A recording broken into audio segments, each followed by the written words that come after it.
Oh, opo. Niyakap niya ulit ako at hindi ko masukat ang kasiyahang nararamdaman ko ngayon. Hey Mondragon, ingatan mo tong anak ko ha. Wag mo siyang sasaktan at paiiyakin. Kung sakaling magbago ang nararamdaman mo para sa kanya, ibalik mo siya kaagad sa akin. Wag mo siyang sasaktan dahil kapag nangyari yon, sisirain ko yung pagmumukha mo. Napayuko ako at nagpahid ng mga luha dahil sa sinabi niya sa asawa ko. Don't worry, I won't do that. I love your daughter so much kaya hindi ko gagawin yon. Paano ba yan? Eh ikaw ang nagpapaiyak sa asawa ko ngayon. Babasagin ko na rin bang pagmukha mo? Natigilan ako dahil sa sinabi ni Jack sa kanya at napalingon sa gawi niya. Ngunit nawala ang kabang nararamdaman ko nang sinuntok siya ni Dad ng mahina sa gilid ng braso niya. Thank you for accepting me, Dad. I'm sorry for hiding her from you. Sino nagsabing tinatanggap na kita? Napatitig ako sa kanila nang nagyakapan silang dalawa sa lalaking paraan. Okay, tanggap mo man ako o hindi, akin na yung anak mo. Napangiti ako dahil nagkatawanan silang dalawa. God, thank you for this peace. Thank you, Daddy. Babalik kami rito sa sunod na araw.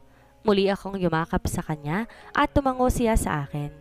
No problem, anak. Mag-ingat kayo. Don't worry about Dominador. Nakatulog na siya at hindi na siya makakalabas pa. Napatango ako sa kanya at lumabas kami ng office niya. Inatid niya kami hanggang sa may sala kung saan naghihintay si Mom. Akala ko nagmamatigas ka pa rin, Haruki. Napatawa ako sa sinabi ni Mom sa kanya. Humalik muna ako sa pisngi nila bago nagpaalam na aalis na kami at sa susunod na araw ulit kami dadalaw dito. Are you alright, mahal ko? Masuyong tanong niya habang nakasakay kami sa kotse. Napatango ako sa kanya. Hinawakan niya ang kamay ko at tinalikan ang likod ng palad ko. Gusto mo pa rin bang ituloy ang pagpunta sa Switzerland, wife? Napatitig ako sa kanya at napangiti. Oo naman. Pwede pa ba, mahal? Habang maliit pa ang tiyan ko, pero dapat maging okay ka na muna. Of course. Don't worry. By next week wala na itong mga sugat ko. Madali lang tong mawawala after ng laser therapy. Pagkarating namin ng ospital, kagad siyang sumailalim sa therapy at hinintay ko na lamang siya sa labas. Tinawagan ko na si Hiro sa bahay ni Jax kami uuwi ngayon. Narinig ko pa nga ang pagtatampo niya sa akin dahil umalis na siya kaagad. Sa bahay ni Jax kami uuwi ngayon.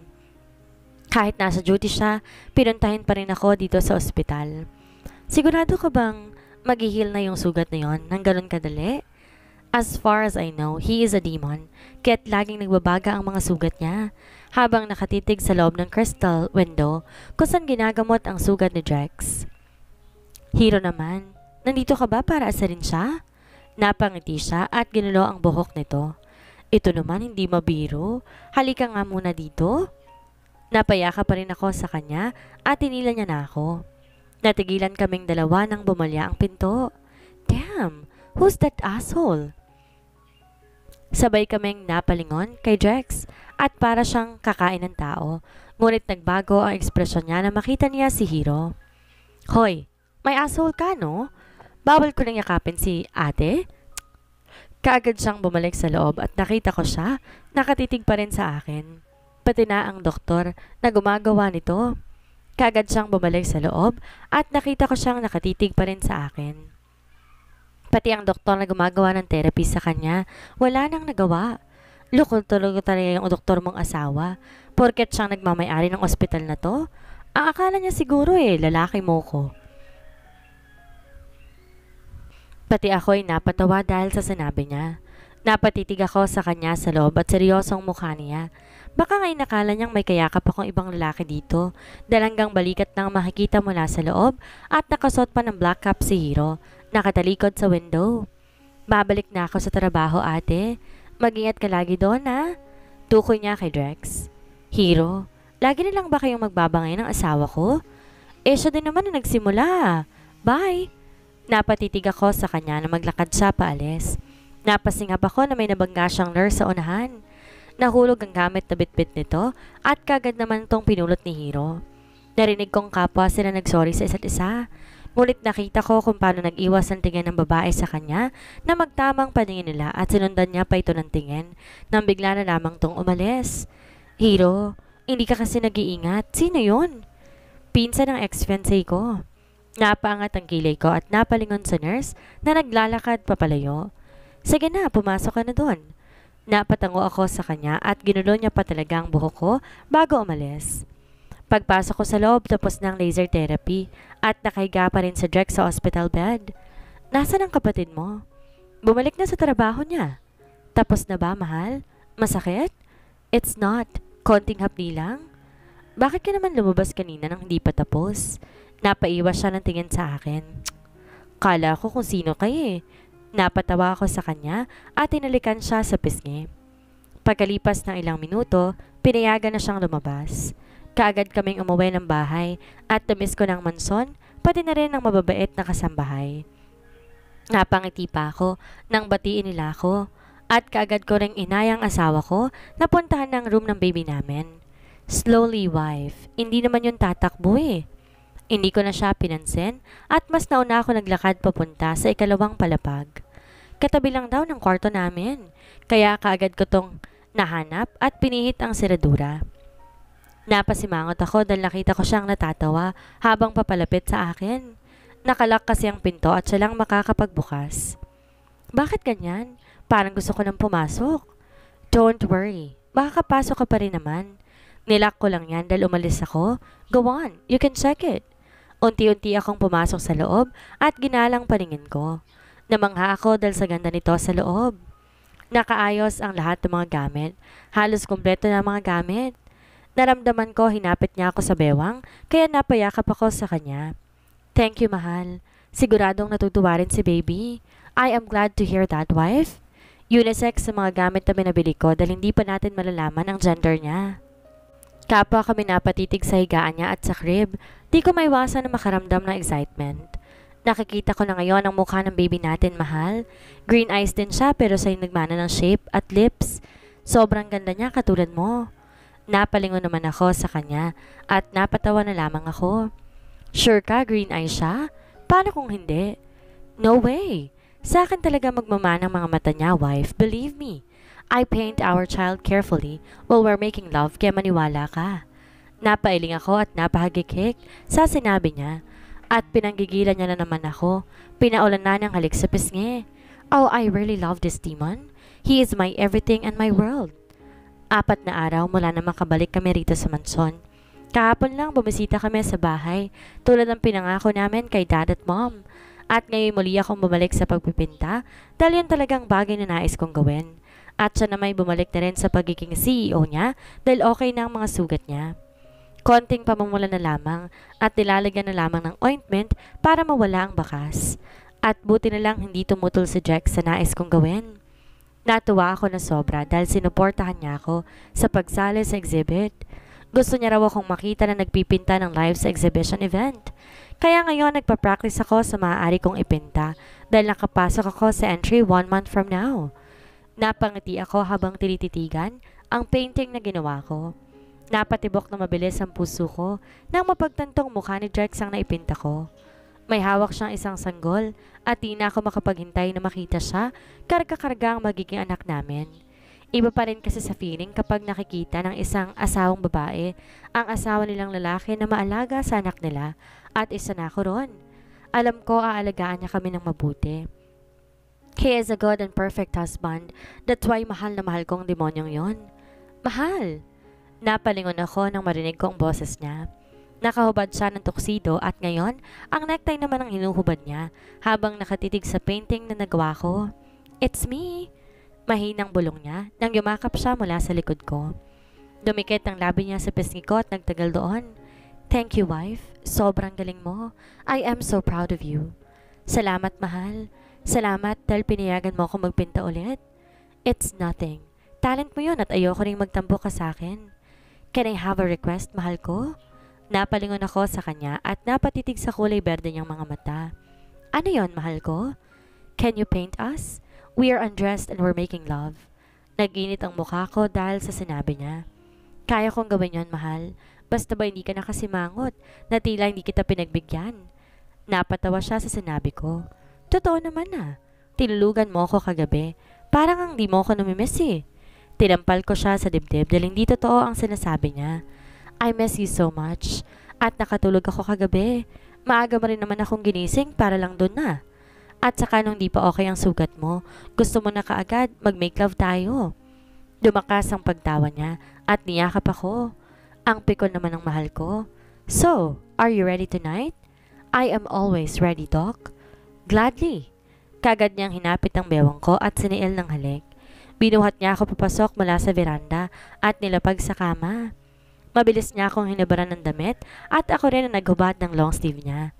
Napaigtad ako nang dumampi ang mainit na labi niya sa balat ko at muli nagsalo ang mainit na paghahalikan. You're always driving me crazy. Mahinang sabi niya sa pagitan ng paghalik. At yakap. I love you damn much, wife. Napayakap na lang ako sa kanya na muli niyang inangkin ang katawan ko. We make love until we feel satisfied at tapuno ng ungol ang buong silid. Napayakap na lamang siya sa akin nang matapos na kami. We make love until we're satisfied. Napasandal ako sa dibdib niya.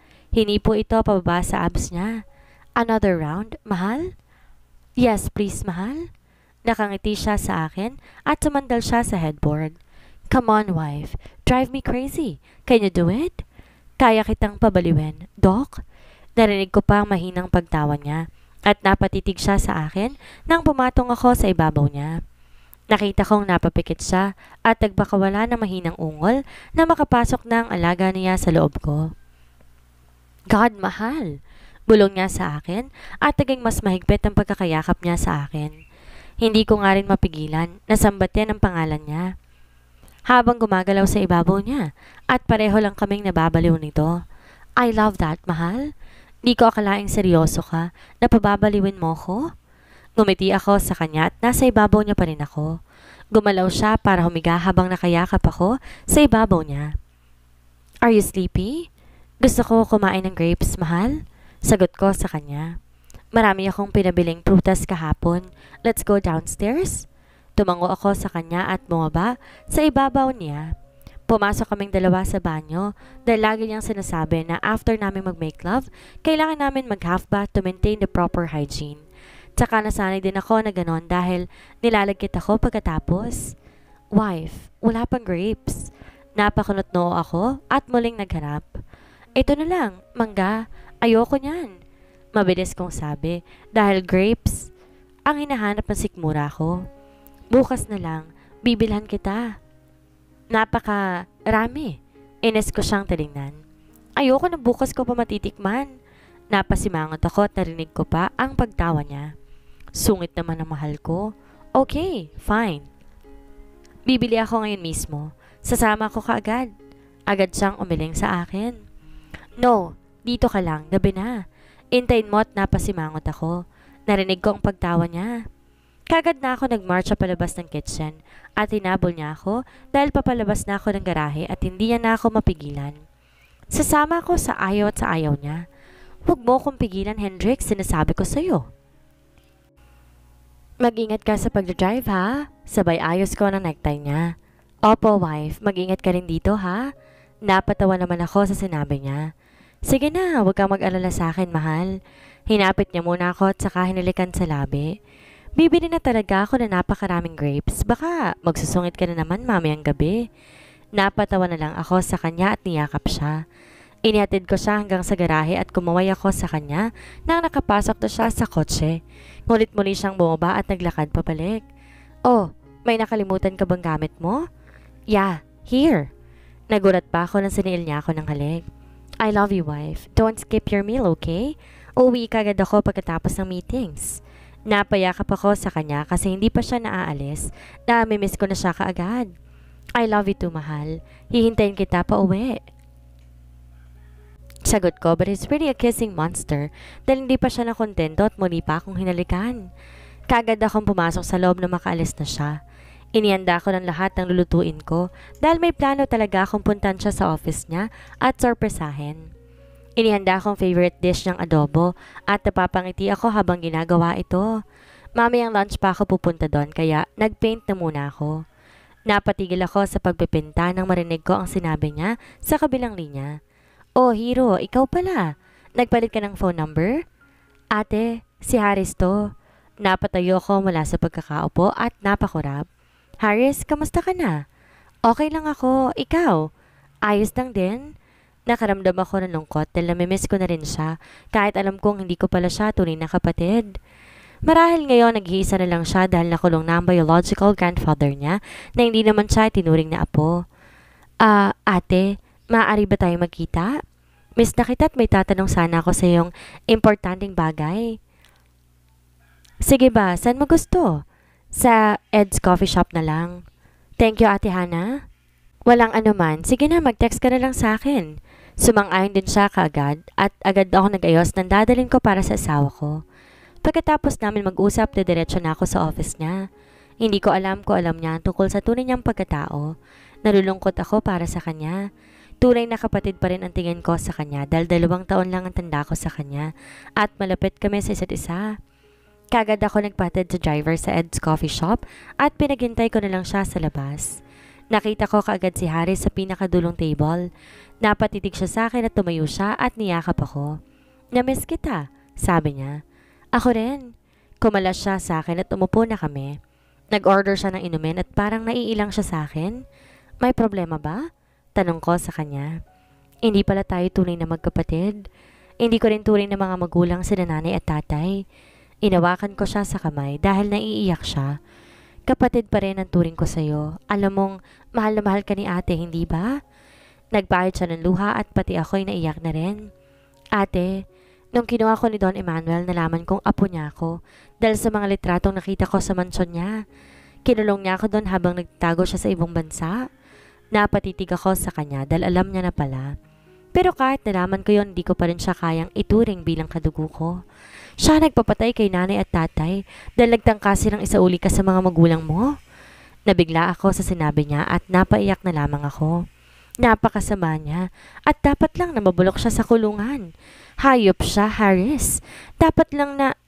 Natigil ako nang may lumapit na 4 na waiter sa pwesto namin at kagad ako nagpumiglas nang tinakpan nila ang bibig ko at tinila papasok sa isang pinto. Tinanggal niya ang takip sa bibig ni Harris at ganun din sa akin. "Hindi mo ako apo at kailanman hindi ako papanig sa'yo. Mamamatay tao ka. Pinatay mo mga magulang namin ni ate." Napahalakak siya at napatingin sa akin. "Ate, anak siya ni Estefan. Apo, kaya't sa akin ka dapat kumampi. Mga walang kwenta mga magulang na yon. Dapat lang yun sa kanila dahil mga traidor sila. Ngunit hindi mo mababago ang katotohanan na magkadugo tayo. Wala akong pakialam. Mamatay ka man, Emmanuel, hindi kita ituturing na kadugo ko dahil minsan hindi yun pinaramdam sa akin." Ngunit nakita kong nagalit siya nang sabihin niyo ni Harris. "Wala kang pinagkaiba sa ama mo. Kung hindi lang siya pinatulan ng anak ko, edi wala ka sana sa mundong to. At ikaw, anak ni Estefan, maghihiganti ako sa ama mo dahil nagpapakalulong nila sa akin. Hindi nila alam na katakas ako kanina dahil hawak ko pati ng kapulisan. Demonyo ka?" Singhal ko sa kanya. Ngunit tumawa lamang siya. Mamaya ko na siya tatawagan at mas mainam kung siya lang mag-isa para mas masaya. Tinapunan ko siya na masamang tingin at napakanta pa talaga siya sa tabi ko. Umalis din siya pero may nakabantay sa paligid namin. Kanina pa kami rito at malapit nang magdilim sa labas. "Ate, tatagan mo ang maloob mo. Makakatakas din tayo dito." Napatingin lang ako sa kanya dahil hindi ko alam kung makakatakas pa nga ba kami. "Buksan niyo ang gate." Nagulat ako nang bigla siyang sumigaw. "Estefan, finally! Dala mo na ba ang pera? At siguraduhin mong wala kang kasama mga NBI dahil sa pagkakataong to, papatayin ko ang anak mo." Napaiyak ako dahil nakita ko si Daddy may dalang traveling bag na napakalaki at nag-iisa lamang siya. "Eto na ang perang hinihingi mo, Dekador. Pakawalan mo na siya." "Teka lang, easy my friend. Titignan ko muna kung totoong pera yan." Ngunit bigla niya nalang pinadakip si Daddy kaya't napasigaw ako. "Anong akala mo sa akin, bobo? Gaganti ako, Estefan, at mamamatay kayo magkasama." Tinutukan niya ng baril si Daddy, kaya napatayo ako. Mabilis ding tumayo si Harris at sinipa siya, kaya na-outbalance siya. Kagad ako napatakbo at nakita ko si Jex, humahangos na papalapit sa akin. "Wife!"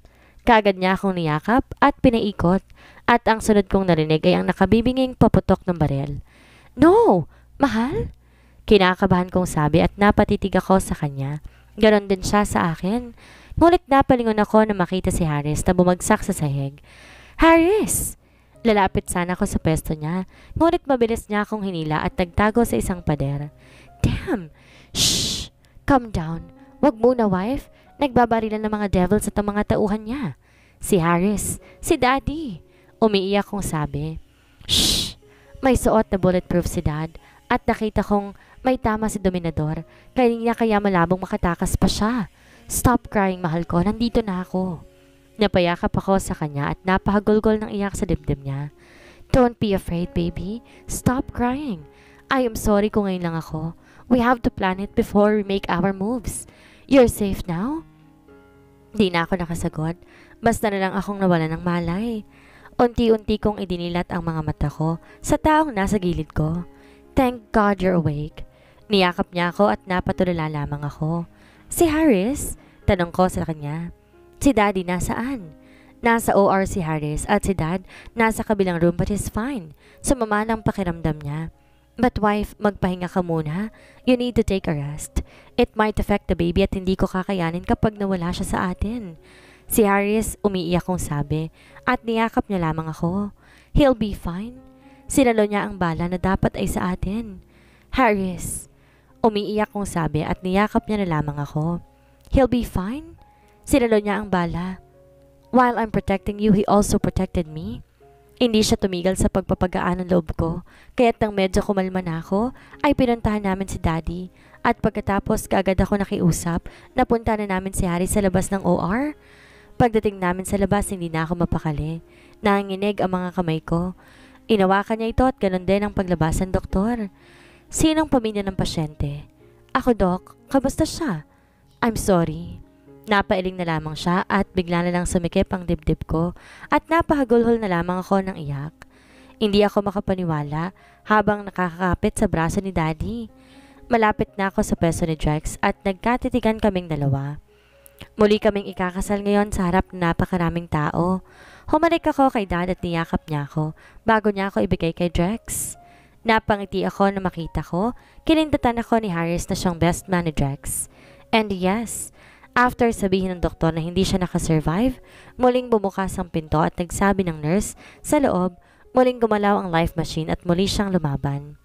Si Drex mismo ang siyang nagpatuloy para mag-revive siya at tuloy ang naputol ang kasama ni Don Emmanuel dahil kagad siyang binawian ng buhay dahil tinamaan siya sa ulo dahil lumaban siya sa mga NBI. At huli na nung sinabi sa akin ni Hiro na siyang nakatama kay Don Emmanuel. Trabaho niya iyon at isa pa, sobra na rin kasamaan niya kaya napatungan siya ng shoot to kill nang tumakas siya sa kulungan. I am so proud of Harris. At malaki ang utang na loob ko sa pagsagip niya sa buhay namin ni Drex. At sa pangalawang pagkakataon, kinasal kami sa maayos na paraan. At hindi ko masukat ang kasiyahang nadarama ko. Pagkatapos ng ceremony, kaagad siyang lumapit sa akin at niyakap niya ako. Congratulations, ate. Thank you, Harris. Sino ba talaga ang kapatid mo? Singit ni Hiro at napatawa na ako sa kanya. Niyakap ko rin siya at pinisil ko siya sa pisngi. Kagabi naman siyang hinarangan ni Drex dahil mukhang gugulahin niya pa ang buhok. Nakita ko naman ang mga kaibigan niya. Ni isa rin tumulong nung gabing kinidnap kami ni Harris and they're also my savior. Kasama rin nila ang mga asawa nila na maging malapit na rin sa akin. 5 months later. Are you done, wife? Napalingon ako sa kanya at tumango pagkatapos niyang isarang zipper ng dress ko. Napatitig ako sa kanya mula sa salamin nang aplusin niyang malaking bulto kong tiyan. I guess it's baby boy, mahal. Ako feeling ko baby girl. Natawa ako dahil napakunot-noo siya. Noong una kasi ang sabi niya kahit girl or boy okay lang, pero kalaunan gusto niya pala lalaki. Let's go, para magkaalaman at baka nandun na silang lahat sa venue. Inawakan niya ako sa kamay at sabay kaming lumabas. Ngayon ang araw ng gender reveal namin para sa anak namin. Na-excite ako dahil feeling ko kasi babae. Na-imagine ko na kaagad kung gaano siya katupakin kagaya ko dahil sa mga nakalipas na buwan. Nahihirapan talaga si Drex dahil nas na maging nakulit ako at gayon din hindi ko maiwasang pagsungitan siya. At maya-maya lang ay magpapalambing sa kanya. Pagdating namin sa venue, kaagad niya ako inalalayan sa pagbaba mula sa kotse. Napangiti ako na makita sina Mom, Dad at Hiro at the same time Azaris. Nasa loob na rin ang mga kaibigan niya at asawa at anak ng mga ito. Naglakad na kami ni Jex, papunta sa unahan kung saan kami uupo. Nagsasalita na ang MC upang i-welcome kami at nagpalakpakan ang lahat. Maya-maya nagsimula na naman ang program and here it is. Dumating na nga kami sa puntong malalaman na namin ang gender ng anak naming dalawa. Ang bolang ito, tatama ito sa buzzer na nandyan sa loob, okay? Kagad naman ako na tumugon sa kanya. Nagkatinginan kami ni Jex nang hawak na namin pareho ang bola. Do you hear it, wife? I-shoot mo, ha? Napangiti ako at napatango sa kanya. Nabaling muli ang MC at sabay kaming nagbato ng bola sa net. Nakarinig ako ng pagtawa dahil hindi ko na i-shoot sa net.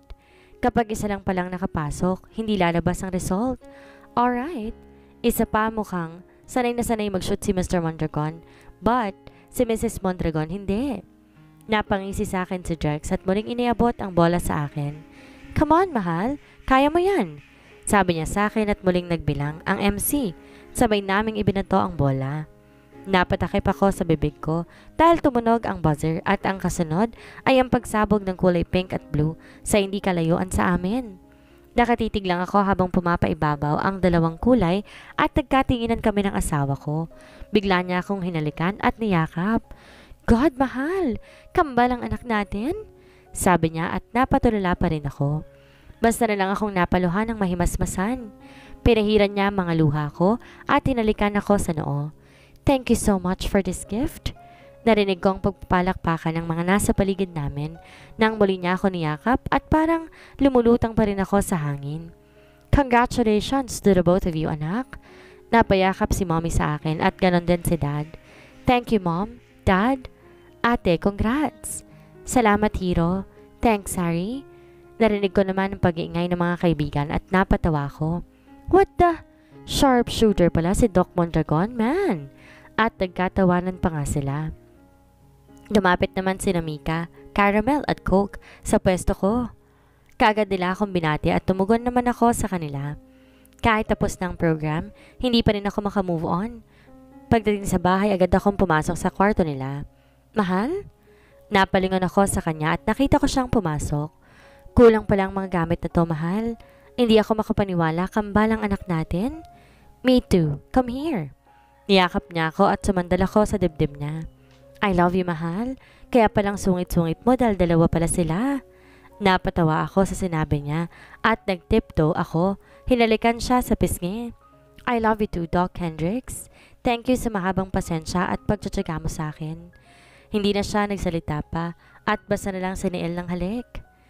Hendricks POV. Napangisi ako habang nakatitig sa asawa ko habang humahaba ang uso nito. Dahil hindi ko siya pinayakang pumunta sa bahay ni Hiro na pinatayo niya sa East Valley.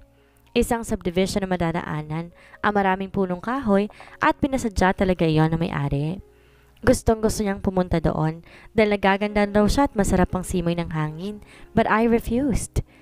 Next week na kasi ang due date niya at anytime, makanganak na siya dahil sa panganganak. It's either advance sa due date or di kaya minsan lampas ng ilang araw. Di niya na nga ako pinansin. She's too stubborn pero hindi ko siya pinatulan pa. Lumabas na ako ng bahay, bit-bit ang isang bag habang nakasunod sa kanya at pinagbuksan ko siya ng pinto. Napabuntong hininga na lamang ako na makitang maluwag na pangiti niya sa akin. Wala talaga ako magagawa pagdating sa kanya. I love you, mahal. Sabi niya mula sa backseat dahil nahihirapan daw siya kapag nasa passenger seat siya. I love you more, mahal. Napatawa ko nang mag-flying kiss siya sa akin. Damn, she never failed to make me happy. I really am in love with her, kahit na hindi niya pa ako sinusungitan.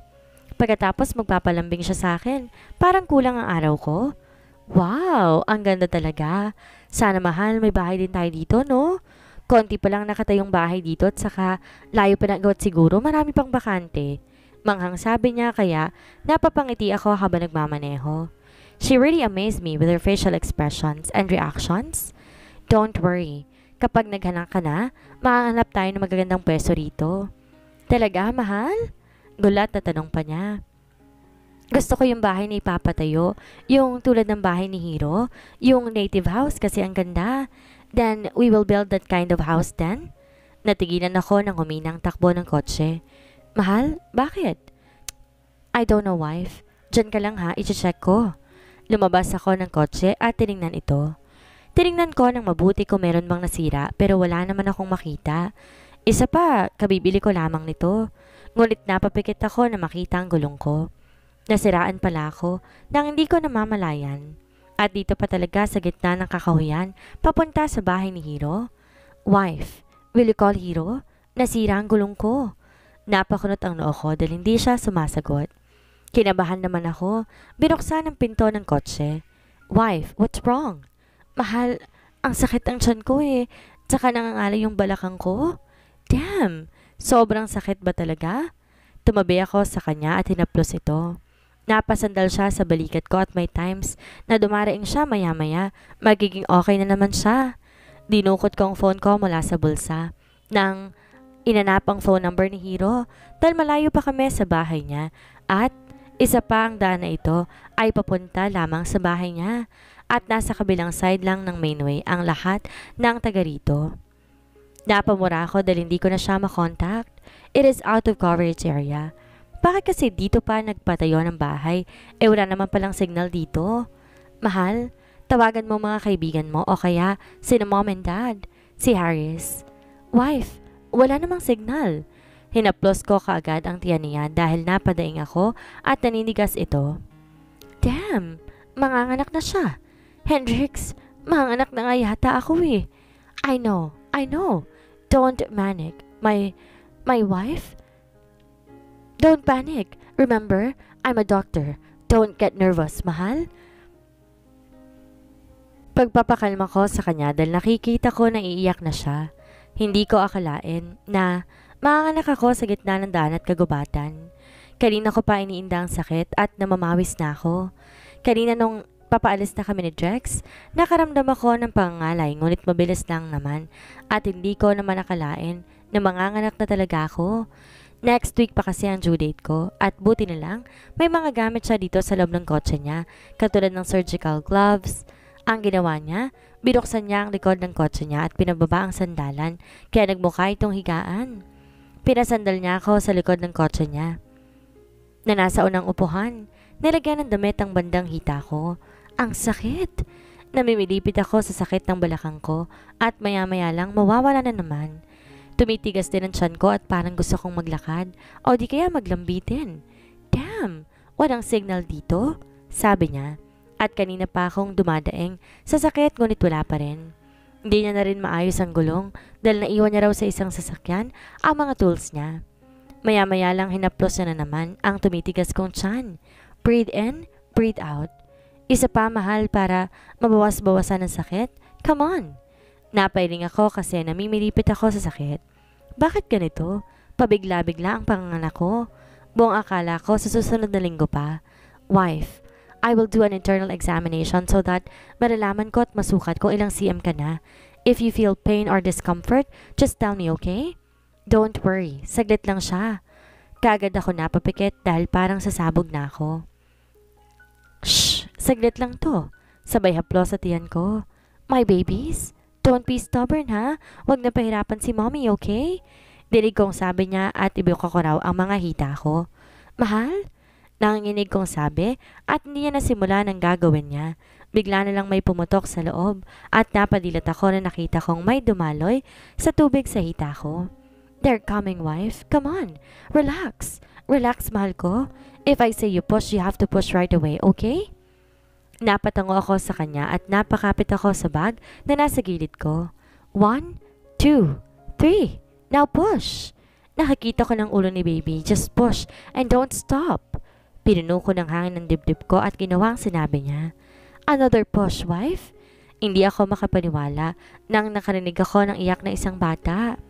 Napatitig ako sa kanya na makita kong hawak-hawak niya na ito. Napaiyak ako at hindi ko may paliwanag ang nararamdaman kong saya. Shh! My little girl. Behave ka muna, ha? Kukunin pa natin si brother. Binalot niya ito ng doctor gown na naiwan niya rito sa kotse at inilagay ito sa tabi ko. Nabahira ng dugo ang uniform niya at muli ako nakaramdam ng pangangalay. Mahal, lalabas na yata si Harvey. Tukoy ko sa baby boy namin. Mabilis siyang bumalik sa pwesto niya kanina. Alright, relax wife. Again, breathe in, breathe out. Huwag kang magpigil sa pag-push sa kanya. Napapikit ako na marinig ang iyak ni Hart sa tabi ko at sa bag pa rin ako nakakapit. Binuhos ko ng lahat ng lakas ko at nang marinig ko ang iyak niya, pakiramdam ko na walang ng lahat ng laman sa loob ng tiyan ko nang lumabas siya. Malakas din ang pag-iyak niya at para siyang nakasali sa isang crying contest. Napatingin na rin ako sa kanya at nang binalot siya ng daddy niya gamit ang jacket na suot ko kanina. Shh! Heto na si mommy. Pagpapatahan niya at napangiti ako kahit nanghihina na ako. Napaiyak ako nang hinalikan niya ako sa labi. Thank you so much, mahal ko. I am so proud of you. Thank you din, mahal. Ikaw ang nagpaanak sa akin eh. Ngumiti siya sa akin at hinalikan ako sa noo. Ilalagay ko na siya sa tabi mo, ha? Aayusan muna kita at maghahanap ako ng mahihinga ng tulong. Kailangan mong malinisan sa ospital. Kailangan maputol din ang pusod nila. Kulang ako sa gamit dito. Tumango ako sa kanya pagkatapos inayos niyang pagkakasandal ko. Mahal, may paparating na sasakyan. Hey! Tawag niya rito at nagulat ako nang bumaba si Hiro sa isang kotse. Nabigla siya na makita mga anak namin. Ate! Oh my God! Nanganak ka rito? Nasiraan ang sasakyan ni Drex. Hiro, please, dalhin mo muna kami sa ospital. Nataranta naman si Hiro at hindi niya alam ang gagawin. Kinuha niyang kotse, tinigil sa mismong harap namin. Hiro, will you please hold your knees? Bubuhatin ko ang ate mo papasok ng kotse. Naparunok pa siya na ibigay sa kanya na Drexy Hart. My goodness, baby. Stop crying. I'm nervous right now. Muntik na akong mapatawa dahil sa sinabi niya nang buhatin niya na ito. Huwag kang umalis sa tabi ni Harvey. Bilin sa kanya ni Drex kasi ang ina, isa rin iyak ng iyak. Hindi pa kasi sila maaaring padidehin kaagad, sabi ng asawa ko. Na maging komportable na ako, kinuha niya na si Hart kay Hiro. Mahal, akin na si Hart. Huwag kang mag-alala, kaya ko siyang buhatin. Napatitig muna siya sa akin bago niya inabot si Hart sa akin. Nakatitig lamang ako sa kanilang dalawa nang nakasakay na kami sa kotse. Siya ang naghawak kay Harvey at hindi nga siya nagkamali. Sa kanya nagmanang kuring ng mga mata ng dalawa naming anghel. At panaytingin naman ni Hiro sa amin mula sa rearview mirror. Bakit hindi niyo ako tinawagan? Walang signal sa gitna ng kagubatan, Hiro. Bakit kasi doon ka nagpatayo ng bahay? I forgot. Hindi pa kasi naayos ang wifi signal dito sa susunod na buwan pa yata eh. Wife, okay ka lang? Biglang tanong niya sa akin. Okay lang ako. Nakanginig lang ang mga laman ko. It's normal. At bawal ka pang maglakad dahil baka himatayin ka. Don't worry, malapit na tayo sa ospital. Hendrix POV. Kaagad kong kinarga si Hart nang lumakas lalo ang iyak niya. Oh God, she's so stubborn. Mabuti pa si Harvey mabait, hindi gaanong ka maiyakin. They are now 8 months old at sobrang bilis din ang paglaki nila. Pero sinusubukan talaga ako ng baby girl namin dahil hindi ko siya magawang patahanin. Akin ang baby girl ni mommy. Shh! Palit tayo, mahal. Nagpalit kaming dalawa at si Harvey dinidede yung hintuturo niya. Wife, she's so stubborn. Ang tinis pa ng boses niya. Hindi naman ha. Mabait naman ang Hart na yan, di ba? Napakunot noo ako dahil tumigil to kakaiyak at biglang ngumiti. God, saan ba nagmanang anak ko na to? Parang di mo ako daddy ah.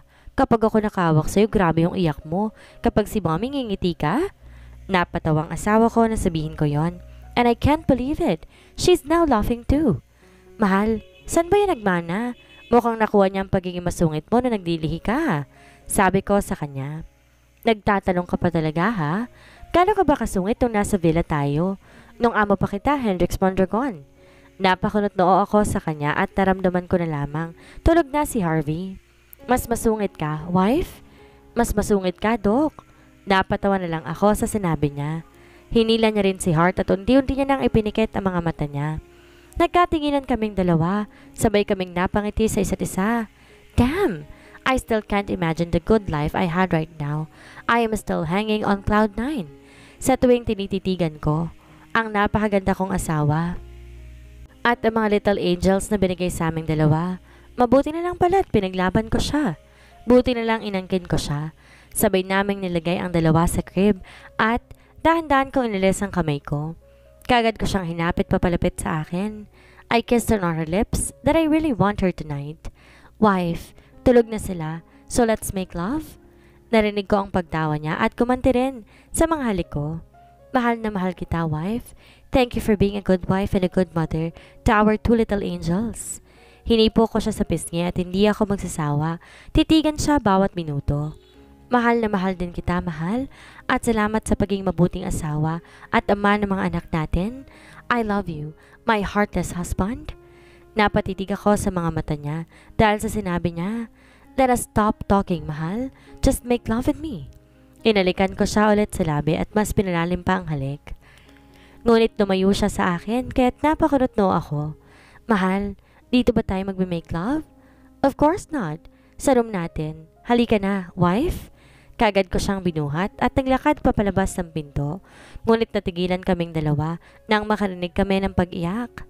Mahal, ibaba mo na ako. Si Hart, tumigil ako. Ngunit hindi ko pa rin siya ibinababa. No, titigil din siya maya-maya, wife. Believe me. Matagal kaming nagkatitigan at hinintay ang pagtigil niya sa pag-iyak, ngunit mas lalo pa itong lumakas. Binaba ko na siya at nag-iwas ako ng tingin dahil narinig ko ang pagtawa niya. Ayaw niya pang masundan ka agad. Mahal? Hindi naman natin sila susundan ka agad ha. She is really stubborn, wife. She really is. Mas lalo pa siyang napatawa at wala akong nagawa na maglakad siya at binalikan ako. Napasandal ako sa pinto, napatitig sa kanila. Napangiti rin ako sa huli and I can't imagine kung ilan pang pang-iistorbong gagawin ng mga anak ko sa amin ng mommy nila. But I'm still thankful to have them. Because of them, my love became more happy and full of colors. And how devil I was. I still cannot change the fact that I can't live without my family. I can't live without my wife, the beauty of my life. Ang anak ko ang pinakamagandang regalo ng Diyos sa ating buhay. Lahat ng pagtitiis at pagsisikap, may kapalit na ginhawa. Manalig at magtiwala ka lang sa Panginoon at siguradong uunlad ka. Huwag mong sukuan ang mga pagsubok na dumarating sa iyo. Gawin mong aral at inspirasyon para mas maging matatag ka sa mga susunod na panahon. Lahat tayo may kanya-kanyang bitbit na problema at lungkot. Huwag mong isipin na pinagkaitan ka ng mundo dahil lahat tayo may kanya-kanyang pagsubok. Kahit anong mangyari, tuloy lang ang buhay mo at huwag na huwag mong isusuko ang mga pangarap mo. Sa tuwing napapagod ka, napanghihinaan ng loob at nahihirapan sa iyong buhay, sa tuwing napapagod ka, alalahanin mo ang mga taong naniniwala at nagmamahal sa iyo dahil kapag sumuko ka, parang sinuko mo na rin ang kanilang mga pangarap. Blessed ka kung ang asawa mo hindi nagsasawang ipakita sa iyo ang kahulugan ng salitang pagpapahalaga, pagrespeto at pagmamahal. Maswerte ka dahil buong pamilya mo. Doon pa lang panalo ka na. Isipin mo na lamang, ang hirap patulog kapag di mo katabi ang anak at asawa mo sa araw-araw. 'Di ba?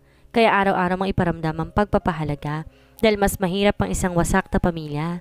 Piliin mo maging buo kasi may batang nadadamay sa bawat nasisirang pamilya. Lumipas man ang maraming taon, masaya kaming magkakasama ng pamilya. Lumaking mababait ang kambal, Hart Emerald Estefan Mondragon and Harvey Emerson Stefan Mondragon.